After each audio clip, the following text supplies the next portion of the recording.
What's going on, y'all? Welcome back to another episode. I'm SwipaCam. Welcome to the channel. Y'all, hit that subscribe button. We are on the way to 7,000 subscribers. Let's get there as soon as possible. I know a lot of y'all in the comment section haven't yet subscribed. Hit the subscribe button. It means a lot to building up the channel because once we get to 10K, we're going to Serbia. So please hit the subscribe button. Let's continue to do this. So I just got done watching the Denver Nuggets playing against the San Antonio Spurs on October 22nd, 2021, and the Denver Nuggets came away with a 102-96 victory for the second Monday in a row, holding their second straight opponent to under 100 points in the game. The Denver Nuggets right now are playing lockdown defense, it looks like, and boy, oh boy, the numbers are bearing it out as well. Another big night from Nikola Jokic, top 75 player in NBA history. We're going to talk about that a little bit later. The night was big. Nikola Jokic tonight, 34 minutes, 32 points, 16 rebounds, and 7 assists. 14 of 19 from the field. 70+% from the field. 2 of 2 from the three-point line. 2 of 3 from the free throw line. 1 block. 3 steals. Unfortunately, had 6 turnovers, but he was a plus 14, which is a game high, plus 14. Nikola Jokic is already on a tear. Again, he played against Eubanks. He played against Jakob Poeltl today, so it wasn't the greatest defense. Poeltl played decent defense, but really Jokic was just going. And again, man, he's on the way to something special. He already is looking very established as a scorer. Again, I predicted before the year started. We've talked about it a little bit on Twitter. If you're not following me on Twitter, that's the place you need to go and contact me at. SwipaCam on Twitter. We've been talking about it. He could definitely average around 28 points per game this year because of how easy it's coming to him. Like I said, 14 and 19. 14 and 19. So he's doing work. He was 13 of 22 against the Suns. He's 14 of 19 today. He was 1 of 6 on 3 against the Suns. He was 2 of 2 from 3 today. So he's on the way, man. Jokic is putting up great numbers. He had 7 assists today. It could have been higher. Y'all, he had an absolutely mind-blowing pass cross court to Michael Porter Jr., but because Michael Porter Jr. had one of his worst games as a pro, he missed a 3. But when I tell you this dude was on the right block, he threw it. I'm talking about smoked it right by White's face, right behind somebody else's head. Porter caught, I think Keldon Johnson was guarding him. I'm talking about he split the tunnel like a seam right down the middle. It was amazing. Best passer in the NBA, bar none. Everybody always talks about LaMelo. They already got the highlights I've seen, Bleacher Report and all that from stuff he's doing today. He's a great passer, man, but Jokic's the best passer in the league. Best passer in the league. 7 assists for him tonight. It was a good game. He was aggressive. The thing about Jokic was so funny is all the stuff we would worry about back in the day. You know, is he going to be able to score? Is he going to be able to be aggressive?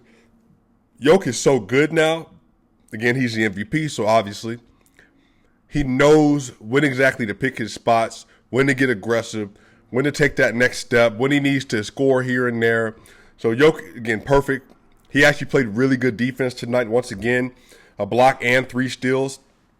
You know, Jokic style, he doesn't contest a lot of shots at the rim just for the sake of fouls, but he's smart with his hand placement. He did get a nice block today on the reverse. Jokic played really well. Will Barton, another solid night, 12 points, 7 rebounds, 6 assists, only 5 of 13, but 2 of 4 from the three-point line. He was a plus 12, which is second on the team tonight. Will Barton played well. Aaron Gordon tonight, 8 points, 5 rebounds, 3 of 6 from the field, 0 of 1 from the three-point line, 2 of 2 from the free throw line, plus 5 tonight. So, Gordon, Barton, Jokic were a plus tonight. Monte Morris, 13 points, 2 rebounds, 1 assist, 6 of 12 from the field, 1 of 5 from the three-point line. He had 4 turnovers tonight, which is terrible considering Monte Morris never does that. But in the starting unit, he's pressing more than he normally would have. The person who was disappointing tonight, which I am not worried about, I'm just going to go ahead and say that right now, is Michael Porter Jr. In 27 minutes had 7 points, 1 rebound, 3 of 10 from the field. And he's 1 of 5 from 3. And again, he was even tonight. So he was an even scorer, even player. They played dead even when he was on the court. Didn't look great all the time. Had some good defensive plays. had some bad defensive plays. Porter just couldn't find his shot tonight. But that's the thing about Porter, man. Once he gets going, once he gets in the mindset that he needs to be in, 25 points per game is coming. But the thing is, Porter is still getting into the groove, figuring out how to play with Monte Morris. And again, y'all, let's be real. Porter got 10 shots today. He got 10 shots last game. Tonight, Monte Morris had 12 shots. Will Barton had 13 shots. Facundo Campazzo had 8 shots. So he needs more shots. Again, if Jokic is getting 20 shots a game, which he should, Porter should be getting around 16 to 17 shots a game. The problem is he's still not yet at the point where he knows how to go and get those buckets when he needs to get them. That's a part of that issue. Facundo Campazzo had a really good game today. 8 points, 4 rebounds, 4 assists, 4 of 8 from the field, 0 of 3 from the three-point line, 1 block, 1 steal, 1 turnover. +6 tonight. Tonight on Twitter I said that Facundo Campazzo is playing like the 5'9" Ben Simmons because he ain't hitting no jump shots. He's getting to the basket, playing great defense, and he's setting other people up. So, he's playing well. I think this is Jeff Green tonight. Jeff Green tonight, 10 points, 2 rebounds, 1 assist, 4 or 5 from the field, 2 or 3 from the three-point line. Jermichael Green tonight had 2 points and 2 assists. So, again, great job. The Denver Nuggets tonight, 51% from the field, 30% from the three-point line, only 63% from the free throw line, but they only went to the line 8 times with 21 turnovers, not great. 26 assists, that's great. Rebounds, 41 with 8 offensive, 2 blocks, 10 steals. Wasn't a great night, but they got the victory. They're 2-0 as opposed to last year playing against the Kings. They went 0-3 versus the Kings, and they were getting embarrassed because they just had 7 new players, didn't know how to play with each other, but now they're stepping up, they're doing their job, doing what they're supposed to do. So anyway, y'all, that's going to be it for that recap. We got something more important to talk about. The Nuggets are coming back on Monday, October 25th. Monday, October 25th at 7 p.m. Mountain Time, playing against the Cleveland Cavaliers in Denver. And then they got Utah after that, y'all. But go ahead. Nikola Jokic did not make the NBA top 75 list, and we have to talk about it. The facts of the matter is, Nikola Jokic is only the second NBA MVP to not make the top 75 list other than Derrick Rose, who didn't make the list due to injury. So here we are. Jokic, the best passing big in the NBA, best passing player right now in the NBA, best passing big in NBA history. The dude, in 43 playoff games, is averaging 26 points per game, 11 rebounds per game, and 6 assists per game. And who else in NBA history is putting up those numbers? Nobody. In the playoffs right now, Jokic is shooting 41% from 3. He's shooting 84% from the line and 51% from the field. 41 from 3, 51% from the field, and 84% from the line on 26, 11, and 6. The only player, and through 43 games, he's the only player in NBA history to have 30, 10, and 5 averages in the playoff series while shooting 50, 40, 90 from the field. Jokic has a Game 7 buzzer beater shot versus Rudy Gobert. Defensive Player of the Year. At the time, 2-time Defensive Player of the Year. Now 3-time Defensive Player of the Year. In the regular season, he is one of 3 players to put up 26, 10, and 8 with Russell Westbrook and Oscar Robertson. He's a 3-time All-NBA player, 2-time first-team All-NBA player. And the only reason he didn't make first team in the second year is because they put AD at center just to get him in. AD had played forward the entire year.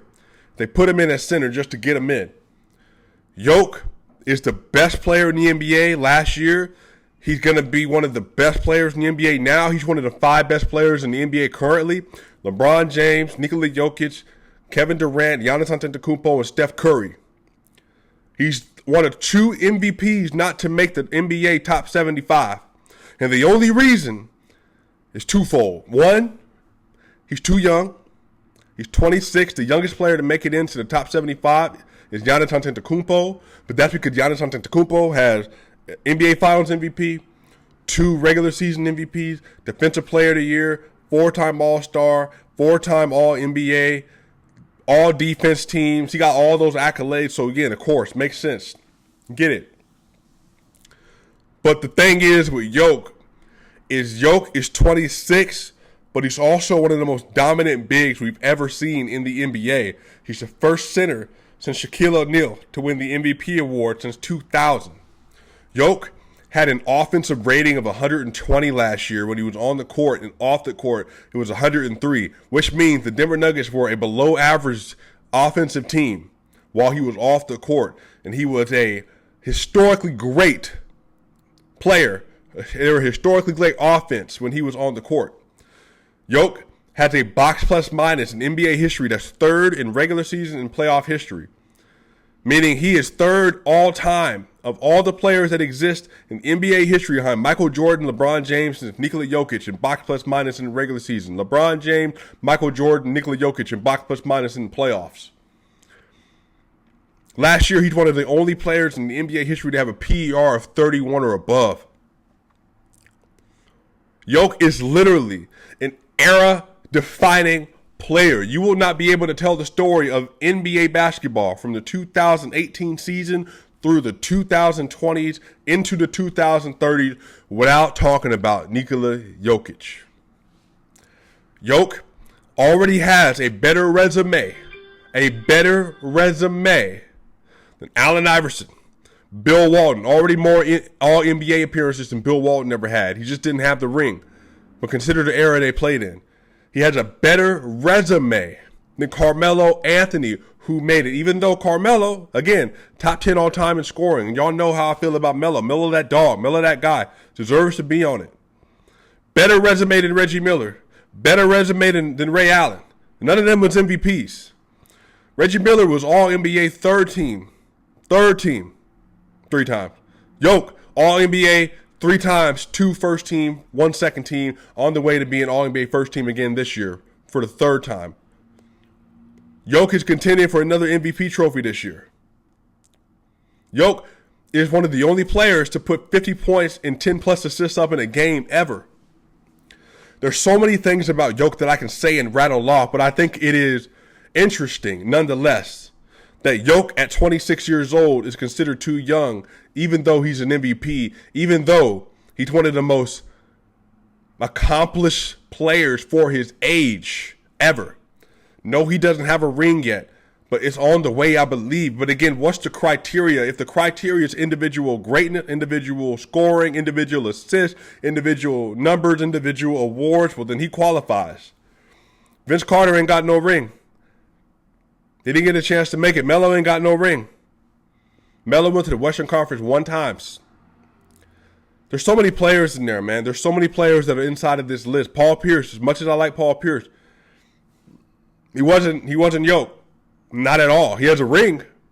He has a ring because he played with Kevin Garnett, Rajon Rondo, and he has a ring because he played with Ray Allen as well. And then we got to talk about Anthony Davis. Anthony Davis is 28 years old, almost 29 years old, I believe. Anthony Davis had 7 years to be with the Pelicans and made it and won 1 playoff series with the Pelicans. One time. Again, I've said it. Anthony Davis is the best Robin in the NBA. He is the best number 2 in the NBA. He's not a playmaker. He needs someone to set him up. That's why when they had Rajon Rondo, he was a lead. That's why when they had Drew Holiday, he was a lead. Anthony Davis is a great player, but Anthony Davis has never been able to carry the same basketball workload as Nikola Jokic. Jokic is the clear number 1 on his team, won the MVP, All-NBA player, and he has led them to the Western Conference Finals since the 2nd round twice.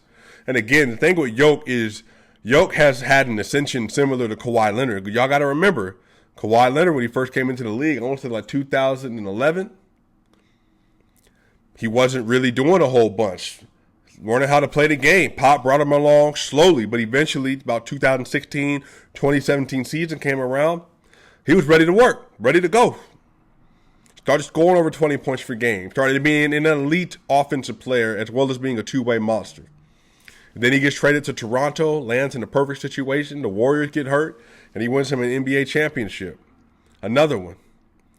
So, again, I get it, man. But what is so interesting is just what are people's criteria? Because obviously having a ring early on helped Kawhi. Obviously having a ring in Toronto helped Kawhi. But Jokic beat Kawhi. Back in the years that they've been playing against each other the last couple of years, he beat him in the playoffs. But Kawhi got in. Jokic's only been beaten in the playoffs when he was a baby in his age 23 season. Oh, and that's another thing, y'all. We got to talk about that. Damian Lillard made it. Which, again, y'all know I'm a big Dame fan. Damian Lillard made it over Nikola Jokic, even though Damian Lillard has never reached the heights that Jokic has as an individual player. So my thing is, Damian Lillard is an all-NBA caliber player. An MVP caliber player? No. All-NBA caliber player? Yes. Damian Lillard is 30 years old. He has a couple more years in the league than Jokic. Came in 2012 and played straight away. Again, Jokic got drafted in 2014, didn't play until 2015, didn't start until 2016. I get it. But you telling me Damian Lillard, without an MVP, has a better argument than Jokic? Okay, if you want to say he could score, he got some great clutch moments in the playoffs, well, guess what? So does Jokic. So it's a process that's a little bit frustrating. That's all I'm saying. But I believe Jokic is a top 75 player. I believe he has a better case than Damian Lillard. He has a better case, again, in many ways than Carmelo Anthony. He has a better case than Anthony Davis. Again, he's an MVP. That matters. That means of the 33 players that have won that award, you're one of them. Guess what? They all made it, except for Derrick Rose because of an injury. So in an age 25 season, he wins an MVP. You consider him too young. I get it. It's disappointing, but I get it. But you know what? We're going to keep it moving. But the fact that Alex English, think about this, y'all. In the decades that have passed, the scoring leaders for each decade, all of them have made the NBA top 75 list. I believe Wilt Chamberlain was in the 1960s. It was Kareem Abdul-Jabbar. In the 1970s, it was Alex English in the 1980s. And then it was Karl Malone in the 1990s. And then it was Kobe Bryant in the 2000s. And it was James Harden in 2010. All of them are in the top 75 except for Alex English, man. So anyway, y'all, that's my little rant about it. We'll dig further into it a little bit later, y'all. But great game from the Nuggets tonight. Again, man, Jokic gonna get his respect eventually. He gonna continue to hustle and push forward. But like I said, man, you can't argue with that. 26, 11, and 6 as a scorer, facilitator, rebounder, player with the third highest box plus minus in NBA history and playoffs history. Can't really argue with that, y'all. I'll be back soon. SwipaCam, we out.